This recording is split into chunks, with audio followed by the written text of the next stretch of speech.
It was just like somebody is selling Christmas lanterns. Some people brought their own Christmas lanterns that they put in their homes for it to be blessed today in this Mass. You know, also when you go to the Philippines, when you walk by the sidewalks, it's like the sidewalks that we have here, you would see a lot of vendors. It's like this stand right here. It will be like that, but multiply it 1,000 times. And you're going to see a lot of Christmas lanterns, or what we call parol. I researched it. Parol is lamp, a lantern. It used to... Right. Yeah, the one that we have in the placita is used to light, to give light, so that you could enlighten the place. It's like what Father is saying, the one that we have in the placita, you call that parol. So that the whole place could be lighted. That's the main purpose of the parol. Because we trace that from the Star of Bethlehem. You know, that faithful night, we know that the three kings, they're walking and they're guided by that star. So the Filipinos adapted that, and from then on, it served as a guiding star. It leads you home. It brings you home. It expresses a sign of anticipation. What does the word anticipation mean? You know, Simbang Gabi is also called Misa de Gallo. And what is gallo or gallo? It's in Spanish it's rooster. Why do we call it Mass? Misa is Mass.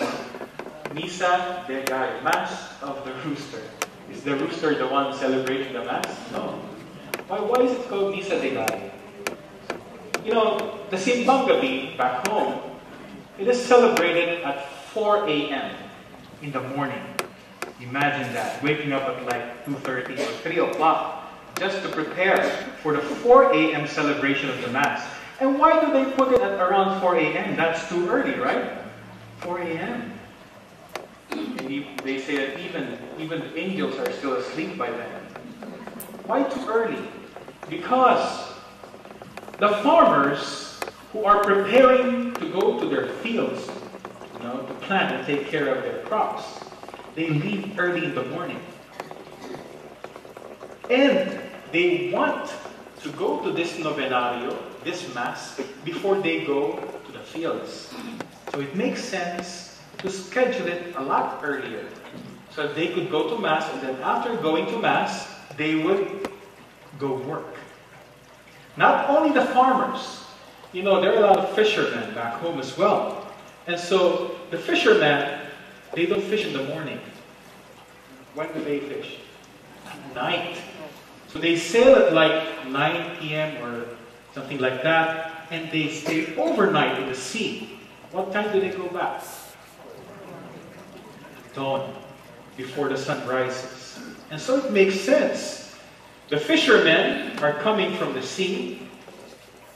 The farmers are getting out of their house, getting ready to go to their fields. So that's the right time that they could come together and celebrate the Misa de Gallo. It's beautiful because I just received, messages from the Facebook, from my friends and from my priest friends, and they're saying, "Oh, Father, I'm too tired. I've already had 4 Simbang Gabis for this day." Imagine that. Because there are supposed to be like 9 consecutive days. It's a novenario.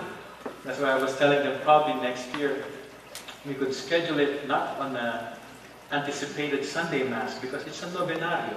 And there should even be Gloria, you know. But since this is like the 4th Sunday of Advent, we're celebrating the Sunday part. The next year, we'll say it at 4 a.m., Father said. So you have to... I'm afraid, Father, that there's just the 2 of us who are going to be here for that. Anyway, so that's the Simbang Gabi. It's cultural, you know? It's something that you could, you know, acquaint with. The churches back in the Philippines celebrate the Simbang Gabi. It's packed. The people who don't come to church, they're present in the Simbang Gabi masses. That's real. It's like a 90-day celebration of the Ash Wednesday. Ash Wednesday, there's too many people. It's packed on these 9 days. The paroles are to Filipinos as Christmas trees are to Westerners. The gospel for today, towards the end part of the gospel, Mama Mary said, "Behold, I am the handmaid of the Lord. Be done to me according to your word." That was her yes to God, right? He said, "Yes, Lord, do whatever you please with me." Just like the star that led the kings and the shepherds to Jesus that fateful night, we are all called to lead everybody to Bethlehem. We are all called to lead everyone to Jesus, that is. Not the Bethlehem, the place, but to Jesus, that is. Mama Mary helped make the spiritual become physical. Mama Mary helped the spiritual become physical. And what do we call that? We call that the mystery of the incarnation. God becoming man. But there's a lot we could pick up from that. When Mama Mary said yes, that began the salvation for everyone, for all of us. Because she played a major part in bringing God into our hearts. When I said she helped the spiritual become physical, there's more to it. There's more meat in that. What does it mean? A lot of people approach me and they say, "Father, why is it that my children, when they were very young, they come to church with me, with us, but now it's just me and my husband. They no longer go to church on their own. Is this real? Is this happening not just for, this happens for everyone, most especially here in the United States. The children, if you won't push them, they won't come to church. But, children who have grown bigger, they already have their own families. Sometimes the parents would, really cry with us priests and tell us, it's one of my big problems is my son and my daughter, they no longer go to church. Mama Mary helped make the spiritual become physical. We should help make something that is spiritual, or could be something that is hanging, touch the ground. What do I mean by that? If your children only see that you come here and then you sing, you pray, it is all like a spiritual thing that we do here. But when you get home, you don't make that concrete and real, physical, meaning tangible. Something that you could touch and something that you could taste, something real. Nothing will happen. Your children will go on not going to church. But if you make it concrete, if you make the presence of Jesus here and at the church, be present there at home, you are just like Mama Mary, turning the spiritual, helping God bring down that back to the people. As we celebrate Advent, also the Simbang Gabi, we are very much in the mood already of the season.